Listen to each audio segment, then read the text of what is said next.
രണ്ട് പാപ്പാന്മാരുടെ ജീവൻ എടുക്കുകയും ഒന്നിൽ കൂടുതൽ പാപ്പാന്മാരെ മരണത്തിന്റെ വക്കിലേക്ക് എത്തിക്കുകയും ചെയ്ത ഹരിപ്പാട് സുബ്രഹ്മണ്യ ക്ഷേത്രത്തിലെ ആനയായ സ്കന്ദൻ എന്ന ആനയ്ക്ക് തിരുവിതാംകൂർ ദേവസ്വം ബോർഡ് വിധിച്ചിരിക്കുന്നത് നരകതുല്യമായ മരണമാണോ?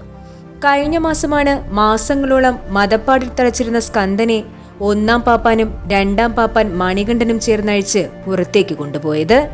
ഇടയ്ക്കെപ്പോഴോ സമനില തെറ്റിയ സ്കന്ദൻ ഒന്നാം പാപ്പാനെ ഓടിക്കുകയും രണ്ടാം പാപ്പാൻ മണികണ്ഠനെ കുലുക്കി താഴെയിട്ട് ഗുരുതരമായി കുത്തി പരിക്കേൽപ്പിക്കുകയും ചെയ്തു.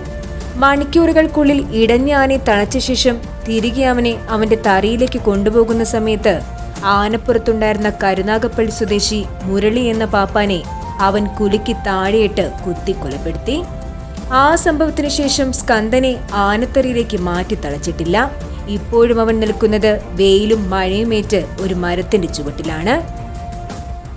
നാട്ടുകാർ ഹരിപ്പാട് സുബ്രഹ്മണ്യ ക്ഷേത്രത്തിലേക്ക് പിരിവെടുത്ത് വാങ്ങിയ ആനക്കുട്ടിയാണ് ഹരിപ്പാട് സ്കന്ദൻ.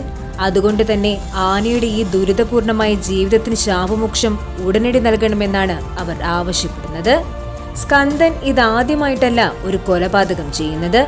മദപ്പാട് സമയത്ത് കൂടുതൽ അക്രമകാരിയാകുന്ന സ്കന്ദനെ വളരെ സൂക്ഷിച്ചു മാത്രമേ കൈകാര്യം ചെയ്യാൻ സാധിക്കുകയുള്ളൂ. മുൻപുണ്ടായിരുന്ന പാപ്പാൻ ജയമോനും ജീവൻ നഷ്ടമായത് ഇവന്റെ മദപ്പാട് കാലത്താണ്. സ്കന്ദന്റെ ജീവിതത്തിൽ അവനെ നേടിയിട്ടുണ്ടെന്ന് അവകാശപ്പെടുന്ന പാപ്പാന്മാർ വളരെ ചുരുക്കമാണ്. ഏതായാലും ആനയെ നേടാൻ കഴിവുള്ള മികച്ച ആനപ്പാപ്പാന്മാരെ കണ്ടെത്തി സ്കന്ദനെ സുരക്ഷിതമായി മറ്റൊരിടത്തേക്ക് തളയ്ക്കേണ്ടത് അത്യാവശ്യമാണ്.